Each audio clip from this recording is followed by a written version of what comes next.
Hey, so this is the Drunkalogs, a podcast about addiction and recovery in which each guest shares their version of how it was, what happened, and how it is now, and then endures a half-hour Q&A at the hands of your host, Nick Morton. My next guest hails from Glasgow, Scotland, where he grew up in a family of coal miners. Small in stature, he left school at an early age to pursue a career as a jockey, which eventually led to a very successful stint as the head trainer and manager of a prestigious thoroughbred stable in England. But when his drinking eventually got the best of him, he found himself homeless on the streets of Glasgow for many years before finally finding the humility to get help. Now, 19 years later, he runs a successful recovery operation in the UK and Spain and shares here the journey that brought him there. Won't you please welcome John Gillen. There we go, but it's working. Sorry about that. Wow, it's so dark there. Yeah, it's been dark for at least an hour. Yeah. What part of the world are you in? London. You're in London. It's that dark in London? How does everyone there not kill themselves? I've been in recovery for 19 years. Right. My old life was spent in horse racing. I was a jockey. Yeah, I was a jockey. Then I was a professional racehorse trainer. And maybe just a little bit like your occupation that had hazards of drinking drugs. Totally. Well, my name's John Gillen. I'm 63 years old and I was born just south of Glasgow, Scotland. Right. And, I had a happy childhood. Yeah. We come from a working class family. No heirs, no graces, no Right. silver spoon in my mouth. I was, my background is, my family tree is rooted in coal mining. Right. A lot of my family were coal miners. Right. In Scotland. And, like I say, I was born in the late 50s and then the 60s came along. And for my family, I'm the eldest of four. Right. So I have another brother and two sisters. Right. And life was good. It was a small house we lived in a normal area just south of Glasgow. Had perfectly normal family life. Good. Education with me was not a topic I would highlight on. I was pretty poor at school. I never learned any great, never got any great qualifications or anything. So, I left school at the age of 15 Right. years old. And, my family never knew what to do with me. And I never knew what to do myself. And at 15, were you drinking? Well, being Scottish, I started drinking when I had my first drink when I was maybe about 6 or 7. Right. Drinks everything in Scotland. Sure. We just drink for any reason at all. Sure. Certainly, New Year's time, Hogmanay, as we call it in Scotland, New Year's drink was a big thing. Yeah. And it wasn't a big thing, Nick, for New Year's Eve or New Year's Day. It was a big thing for like 2 or 3 weeks. Complete different. Right. There was, there was New Year's Eve, then there was New Year's Day, then there was the next 2 weeks after. Right. People continuously drank and still do. So I remember really quite well myself and my grandfather sitting there in the early hours of Hogmanay and drinking a glass of whiskey with him. And, I would be maybe 7 or 8 years old. Right. And, that's when I had my first drink. Sure. And, Mark, the culture in Scotland is there's something wrong with you if you don't drink. Sure. So when I became a teenager, meaning like 14, 15, Right. I was sort of drinking every weekend. Yeah. Albeit, like maybe cans of lager, cheap wine. But, it would only be a weekend thing. But the culture in Scotland for alcohol is unlike anywhere else I know. So, look, drink was always there. Right. But that didn't mean to say that, I had a preference for it or whatever. What happened to me was, because of my lack of education and lack of employment opportunities, at that time I was really quite small. Right. So myself and my family decided maybe I would qualify as an apprentice jockey. Mm-hmm. And I loved that idea. So what happened with me is, at the age of 15, I moved from Scotland to England to start my apprenticeship as an apprentice jockey. So I was removed from the family. Now, my father never drank all his life. He passed last year, but at the age of 74. But he was a teetotaler. So my father never drank at all. So whole life, not Scotland, a coal miner, he never drank. No, not at all. My father was totally abstinent all his life. Why? All his life. Yeah, very unusual. But there you go. Now, when I was removed from the family, I had no accountability. Right. I was let loose in what seemed to me, and was at the time, it's a foreign country, 450 miles away from my family. Where were you? Now, where did they send you to? What town? They sent me to a town, Newbury, which is maybe 40 miles west of London. Right. Where I began my apprenticeship. Is there a big horse community there? Track? It's one of the leading, centres for horse racing in Europe. Right. Newbury, Newmarket. It goes hand in hand. So I found myself there on my own with other guys, a little bit older than me, and that's when I really started getting acquainted with alcohol. Where were you living? Was there a dorm or something? Yeah, well, it was a well-run place. It was very regimented in its approach. It was run by a British major. A lot of racehorse trainers were ex-military officers back then. But come the evenings, the guys would go down the local country pub, and of course I would follow on with them. Yeah. So I was getting acquainted with like 18, 19-year-old guys. Even though I was 15, I was adopting their behaviour. And I started to have the proverbial half pint of shandy, lemonade and lager, which lasted for maybe about, a week. Right. Then I was on to pints of lager. And then it was vodkas and all the rest of it. And it was just full on partying every weekend. Right.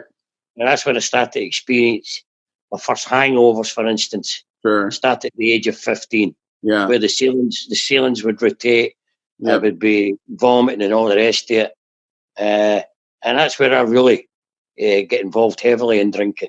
The rate, unsupervised, of course. Now, even at that level of drinking these days, with what we know about alcohol, because at that time, we never knew the dangers of alcohol like we know these days about the safe limits, which are, in my opinion, and the British government's absolutely zero safe limits.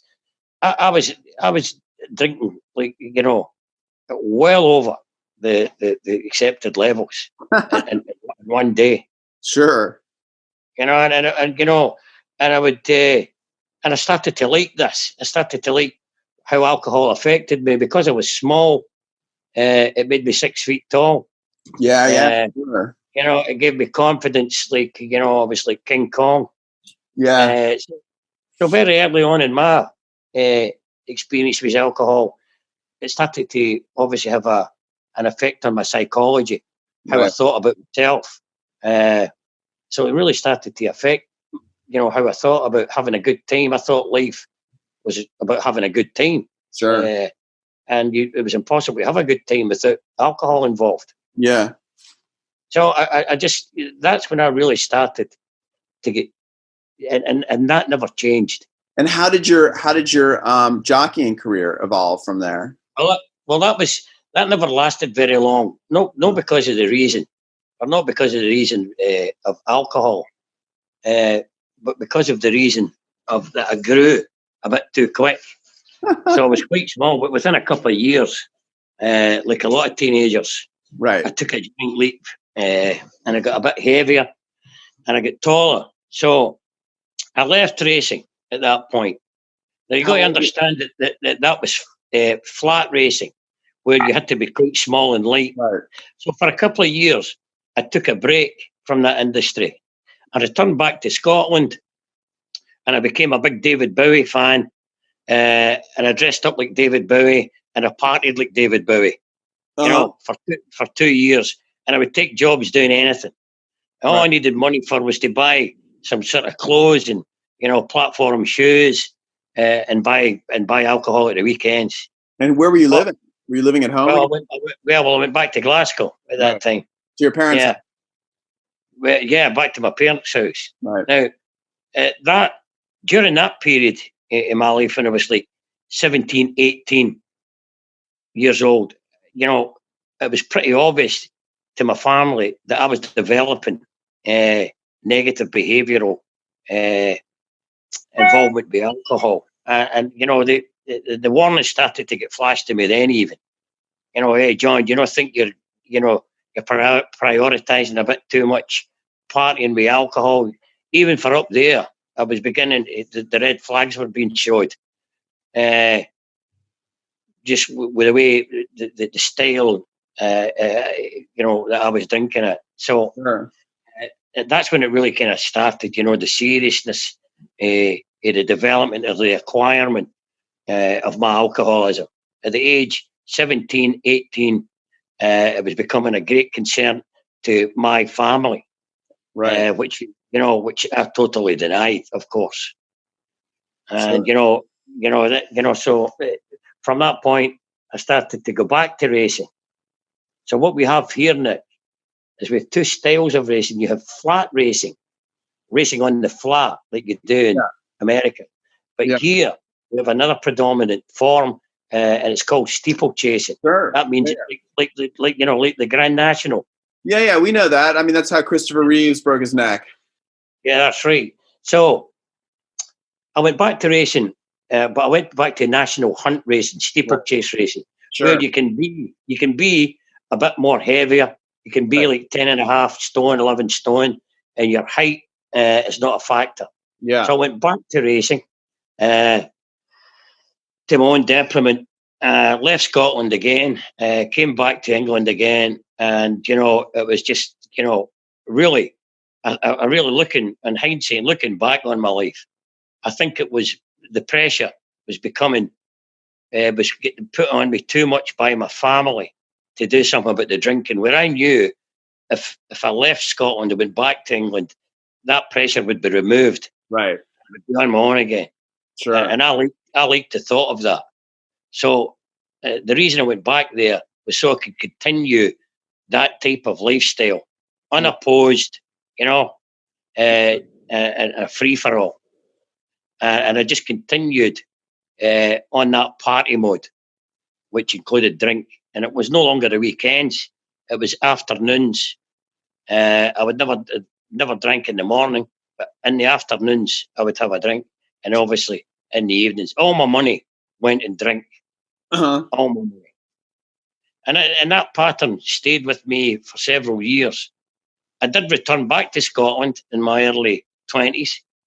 I got married and I got a job in horse racing in Scotland, where I became like what's called a head lad of a racing stables, where I was like the manager. Right. But by that time, I was married.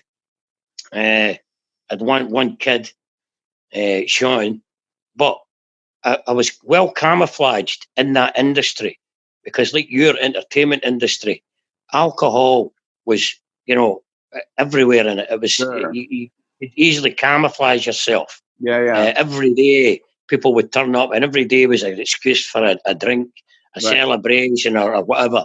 So it was pretty well hidden within that employment, and I just gradually moved from there. An opportunity came from a backer who believed that I could go on my own, who financially backed me to be a private racehorse trainer.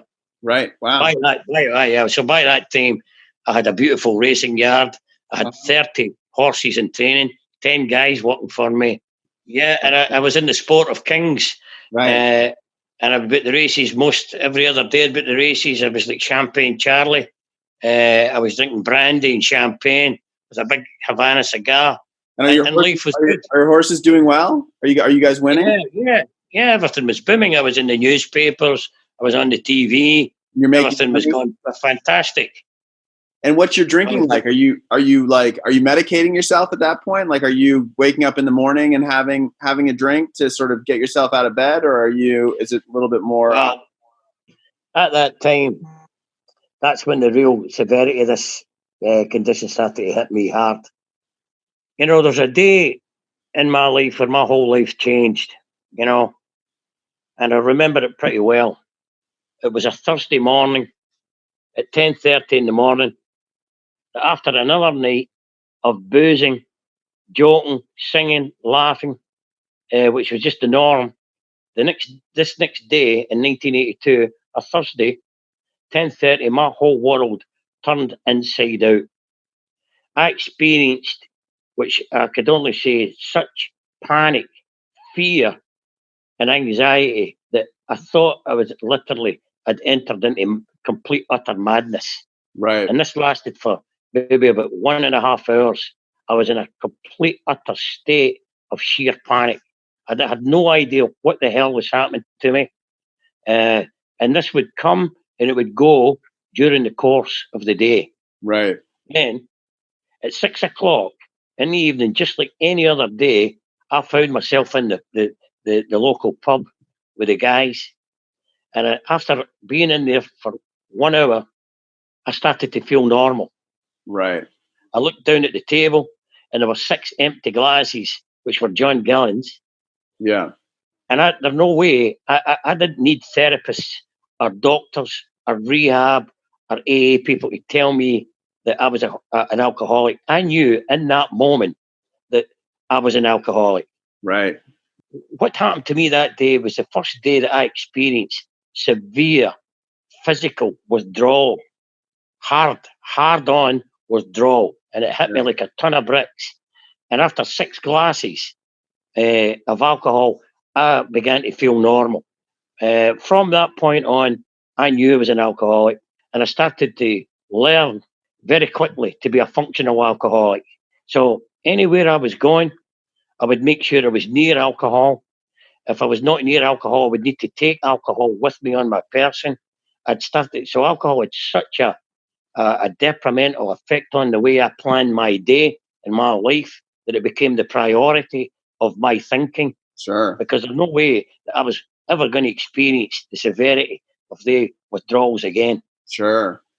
I planned my whole life around drink from that point, to the point that I would medicate myself, as you said, to self-regulate myself during the day. And my tolerance to alcohol was so high that during the day I would become drunk. And my staff could see I was drunk. The owners who was paying the money for their horses to be trained, I was turning up at the races drunk. I was just drunk all the time. Right. So eventually everybody obviously abandoned me. And I lost all that business. I lost everything that I'd worked hard for. My dreams had came true, and now I was living a nightmare. I'd lost everything, my wife, kid, the whole lot, and I was totally on my own. And life became very, very different.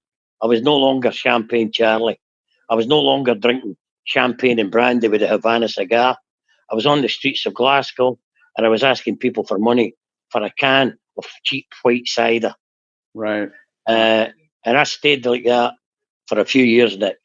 Living on the streets. You know, I lived on the streets. I lived with anybody who would take me in. Repeated the attempts from my family, ex-wives, people who loved me, you know the score. And I just totally abandoned any help from that side, and I went towards the other side. So I'm talking about the dark side of alcoholism now, where it can take somebody, because this, Nick, believe me, this appeared to, as if it happened in 24 hours. Of course, I'm talking over a period of 15 years, but Wow. to me, it was like 24-hour cycle. Right. 1 minute, I'm here. The next minute, I'm here. The distortion of time in my mind was completely unexplainable. Right. To the point where I'd lost all sanity. Now, I would go to meetings with people every night. I would learn to play games with the ex-wife. I would promise her, and I would reel her back in like a fish in the hook. She would take me back in for a few days. I promised I'd go to these meetings. I was attending meetings, but I was going to meetings drunk, and I was drinking after. Yeah. Just paying lip service. You see, for me, I'd never reached the point of complete desperation. I always thought everyone would get better on its own, and uh, drink alcohol was not my real problem. It was other issues. Right. I looked around for the enemy, but the enemy was I. Right. It took me a long time before that gift of desperation came. And, it came in the form of me reaching out to my father after many years. I came crawling up to his door and I asked, could he help me? What help me? happened? What happened that day that made you want to? Well, we had a great family doctor, and very quickly the doctor came to see me, and very quickly he got me expressed into a psychiatric hospital facility where No, I guess the question I have is like, what happened on that day that you decided you wanted to reach out to your dad for help? Well, Nick, the only thing I can say is, it was just pure, sheer desperation. That there was nowhere else to go. This saying it, and you hear in the rooms, being sick and tired of being sick and tired. I was well beyond that stage. This was absolute despair. Right. A sense of, sheer helplessness came over me. At that point, I guess looking back, it was like an epiphany to me. Because from that point, I decided to turn my will over. Even if it was to my father, I turned my will over and let go. And, from that day, I've never picked up another drink, Nick. Now, my spiritual path started then, And so I became a changed man. Your family doctor got you into a rehab, and what happened then? Yeah, well, when I was in it's a psychiatric asylum. I was in there in a ward with severe mentally ill patients. And I was sitting there among these people. I mean, schizophrenic people, manic depression people. I mean, it was terrifying being in the same ward as these people. That gave me a big wake-up call. Right. That this is what society thinks of you, John. That you take you off the street and they place you in here. This is where people believe you belong. Right. Now, I knew that I'd still some sort of sanity left. And I got down on my knees in that hospital and I prayed to God to help me. That there's no way, I need to get out of here. But I stayed for the few weeks. I was grateful for the help it was given to me. And I left that hospital after a 3-week, detox, really. That's all that happened to me in there. Some sedative drugs, few talks with psychiatrists. Very grateful for it. But when I left there, I came on a mission to stay sober. And I went back to the fellowship. I would go to meetings and really pay attention. Right. Rather than paying lip service and fooling around. I went there with commitment. But also, I decided to investigate my own alcoholism, where I started to go to the biggest reference library in Glasgow, and I found myself in that library reading references, books on, alcoholism, and learning about the function, how alcohol affects the brain and so forth. And I spent 2 years of my life in that library, studying and researching till I fully understood the full psychobiology of alcoholism.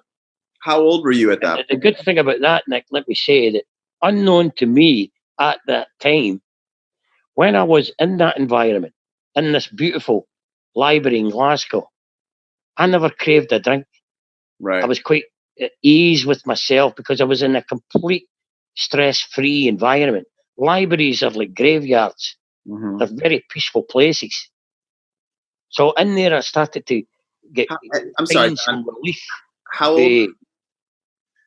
At that age, I was 46 years old. And how old's your son at that point? Oh, my son at that point my son would have been maybe 15. 14, 15. Right. And slowly things started to come for me. But let me express this, that, the need for a drink would come on me at any time in the day. I could be sitting watching a movie in the evening, and from nowhere, the utter need for a drink would just descend on me, like the darkness of this disease of addiction comes on. And, I never knew what was happening to me. I had to find out what this was. I mean, I'd be sitting in the middle of a AA meeting, and this would happen to me. Now, I never realised that there's a protracted period of time when you get in recovery where there's a lot of physical abnormalities happening in the body, and these cravings I was experiencing, I'm only coming from my thinking. I was determined that I was staying sober. These were physical abnormalities in me. Sure. It would come from time to time, and it was not an easy read. And it is not an easy read, and was never an easy read for you. You just don't stop drinking, and everything's fantastic. You know that as much as me. Yeah. So the way I'm in life now, I work in the addiction industry, and all my work is prioritised to reducing and helping the person with the physical abnormalities as they desire a recovering life. Mm-hmm. Because I really believe that that's an area where meetings don't do it. You have to do more than meetings.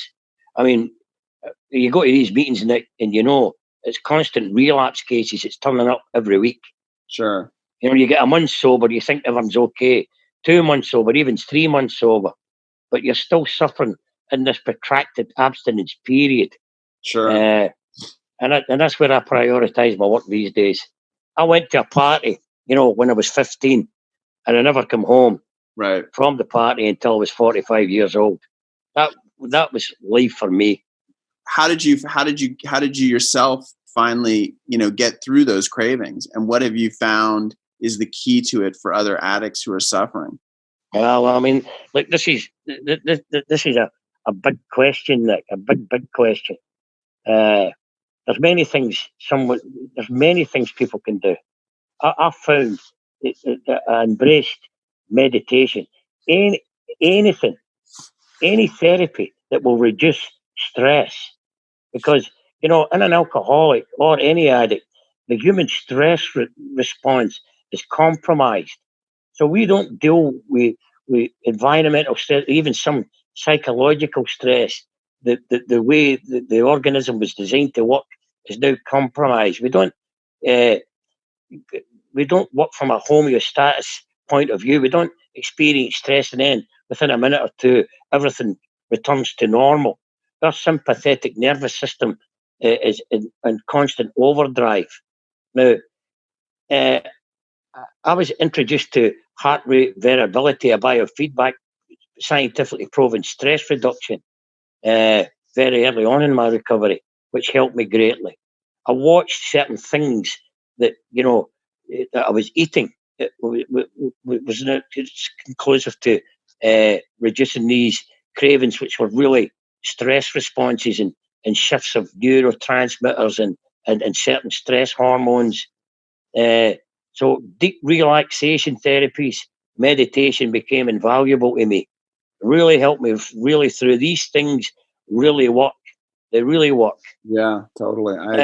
And now what I use here in London, I'm now pioneering. I came back from the States a few months ago. I'm now pioneering virtual reality relapse prevention. There are a Right. few guys doing it out your way. I'm always in California, at least once a year I'll be in California. I'm in America quite often. Yeah. I look towards what's happening in the States. There ain't much happening here in the UK. So Right. I'm always in the States every year attending conferences and so forth. So my latest pioneering efforts are on virtual reality. I really believe in virtual reality as a learning tool Sure. to help the addict cope better as they're moving, progressing through recovery. And how did you get into the recovery business? How did you get into the recovery business? Well, just a little bit like just the same principle as what you're doing, Nick. I could not believe, and literally, I do not say this lightly today, when I was like 1 year sober, I could not believe that I was 1 year sober. Right. Could not believe it. Right. So everything I'd learned, I thought, you know what? I have some value in life left.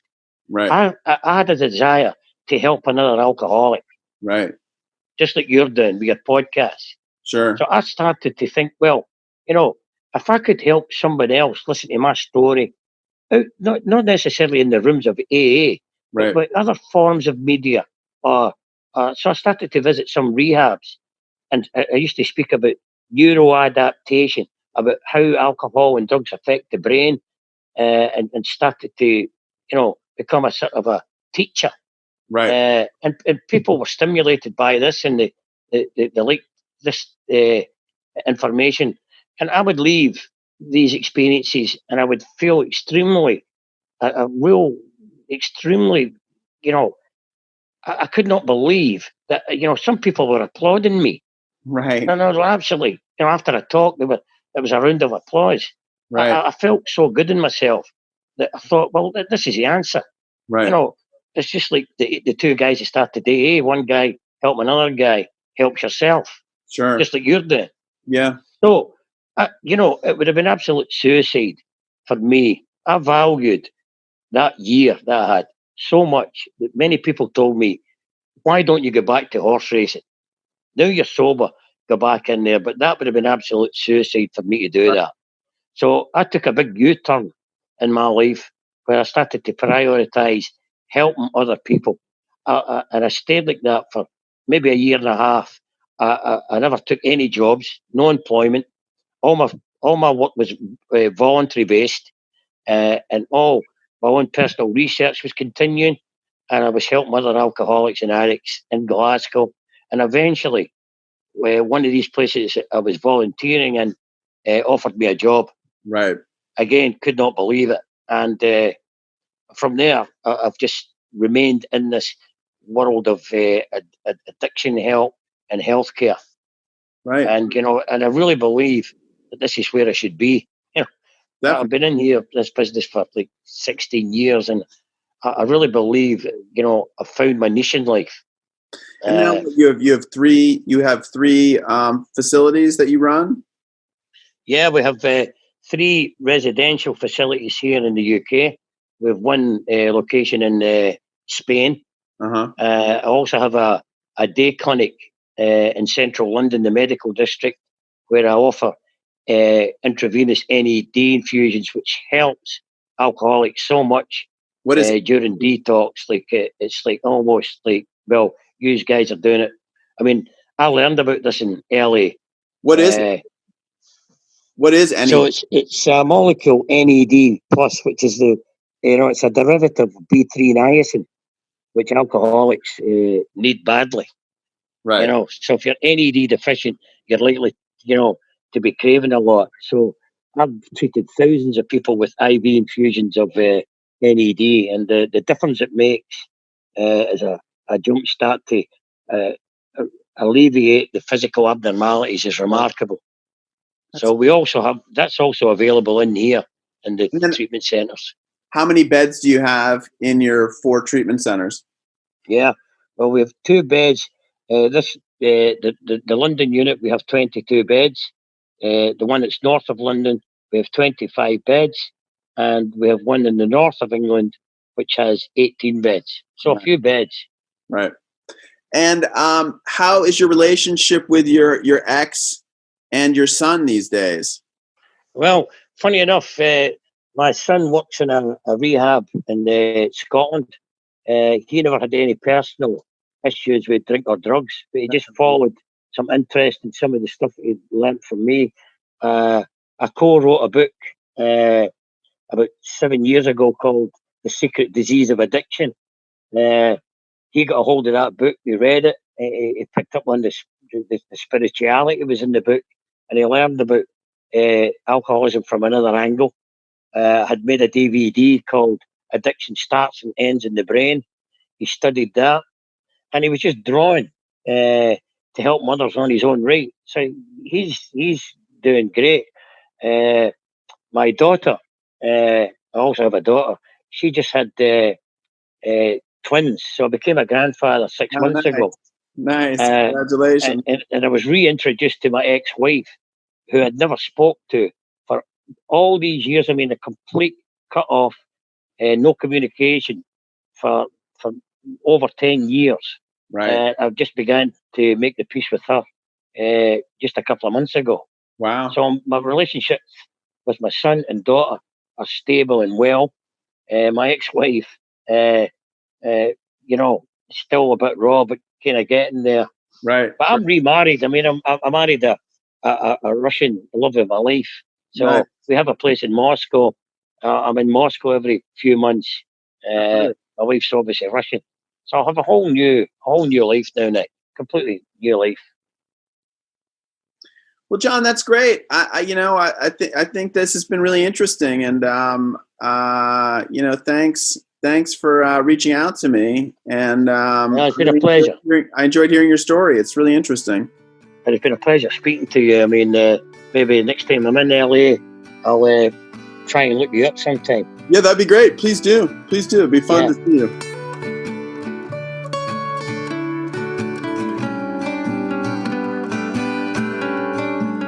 Hey, so if you've been enjoying this podcast, you can head over to my Patreon page and feel completely free to support the show with a modest contribution at www.patreon.com/The Drunkalogs. The Drunkalogs cover art is designed and created by John DeManil, and the Drunkalogs theme song is composed and performed by Stephen Stout. I am Nick Morton.